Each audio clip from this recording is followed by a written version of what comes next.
O leiomyosarcoma, basicamente, é o que resta quando você exclui mioma. É claro que quando a gente fala nódulos endometriais, você tem um tumor do músculo liso de natureza incerta, que é bem raro, de diagnóstico difícil, inclusive para o patologista. O leiomyosarcoma também, existem situações em que o patologista, ele também tem muita dúvida. Aí é importante a gente saber se tem realmente um índice mitótico, atipias, a ponto de você dizer, não, aqui tem realmente sinais de malignidade. Mas é uma neoplasia mesenquimal, frequentemente o nódulo intramural. Mas nós veremos, eu vou dar também uma dica importante da pós-menopausa, que frequentemente nessas mulheres, quando elas têm uma hemorragia muito importante, pode haver justamente o comprometimento de um nódulo submucoso.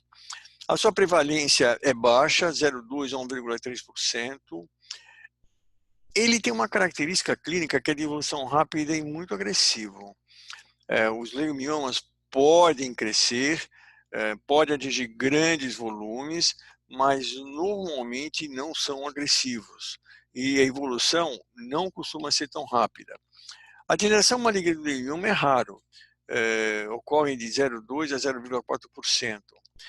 Num trabalho de 1996, pelo grupo francês do Rhin-Revie, eles mostraram que em 660 esterectomia por leiomioma, o diagnóstico anatopatológico mostrou haver leiomyosarcoma em 1,4% dos casos que não foram detectados previamente à cirurgia. É por isso que precisa tomar realmente muito cuidado nesses úteros miomatosos, ou mesmo quando você tem 2, 3 nódulos, que você pode ter num deles a presença de um sarcoma. Como eu caracterizo a malignidade desse nódulo? A ultrassonografia. Mais uma vez, muito importante, o contorno irregular, lobulado, principalmente espiculado, porque às vezes você consegue ver que o nódulo é tão irregular que ele parece que tem uma espícula, mas só o fato de ele ser irregular já chama muito atenção. Outro achado não é obrigatório, mas frequentemente associado, porque esses nódulos crescem muito rápido, e precisam, obviamente, de oxigênio, por exemplo, são áreas císticas. E onde tem área cística, principalmente por causa da isquemia, necrose, não tem vascularização. É por isso que, às vezes, o examinador, ele não valoriza muito, porque ele valoriza muito o Doppler, não tem vaso, mas esquece de ver, obviamente, o conjunto. São de grandes dimensões e na menopausa é muito comum haver a paciente da entrada com hemorragia importante, um quadro álgico também intenso, é porque o nódulo submucoso cresce muito, leva à inversão uterina espontânea a ponto de, normalmente, quando o indivíduo faz a ultrassonografia, ele não consegue entender o achado, né? Porque praticamente é uma massa ali em bloco na região baixa, bem na região do colo. Os vasos ao Doppler, eles normalmente são internos, podem estar dispersos ou agrupados, ou ambos, e o fluxo sanguíneo costuma ser classificado como moderado e acentuado, de acordo também com o consenso MUSA. Eu vou mostrar alguns exemplos que a gente vive dentro da prática. Esse é de uma senhora de 55 anos, que tinha uma massa pélvica abdominal muito volumosa, bem endurecida, e quando você faz a ultrassonografia aqui, fazendo por via abdominal, devido às dimensões da massa, isso era um nódulo. Só esse nódulo tinha um volume de 775 centímetros cúbicos. Mas o que chama atenção é a importante área cística no interior desse nódulo, né?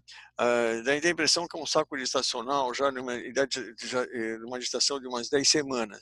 E aqui, complementando o estudo, você vê que a via vaginal traz informações muito limitadas aqui no caso. Eu estou conseguindo ver o colo do útero, mas eu não consigo ver essa massa enorme. É um perigo realizar só ultrassonografia transvaginal quando você tem um útero que é realmente impalpável para o abdominal, porque pode ter coisas realmente importantes, significativas e que não são detectadas pelo método. Aqui é para mostrar que no Power Doppler não existia vascularização, quer dizer, o Doppler, aí vascularização ausente no sarcoma. Esse caso, você não tem área cística, você pode dizer uma ou outra muito discreta, é uma massa grande, heterogênea, com padrão misto de ecogenicidade, e o que chama atenção, irregularidade do contorno. Aqui dá para ver, aí tem praticamente o que eu chamo de espícula, né? Dá para ver uma ponta, né? Aqui ainda obedece um contorno um pouquinho mais lobulado. E o Doppler, ele tem uma vascularização discreta, no máximo moderada, também nesse caso. Mas, tratando-se de uma massa uterina, indiscutivelmente é uma massa suspeita. Esse outro caso, uma paciente também de 52 anos, que deu entrada com uma importante hemorragia, desnutrida, anêmica, e essa massa pélvica abdominal era bem volumosa e o que chamava atenção era um nódulo com áreas císticas e uma acentuada vascularização. Você vê que os vasos aqui estão agrupados, dá para observar vasos mais calibrosos, irregulares dentro do Power. E o estudo, como ela deu entrada, e devido às condições clínicas dela, foi feita também uma tomografia, e a tomografia, tendo uma visão mais panorâmica, num quadro sagital, mostra a relação da massa com as estruturas ósseas aqui posteriormente, com a região justamente da pelve, principalmente o períneo, e também comprometendo também a parede abdominal.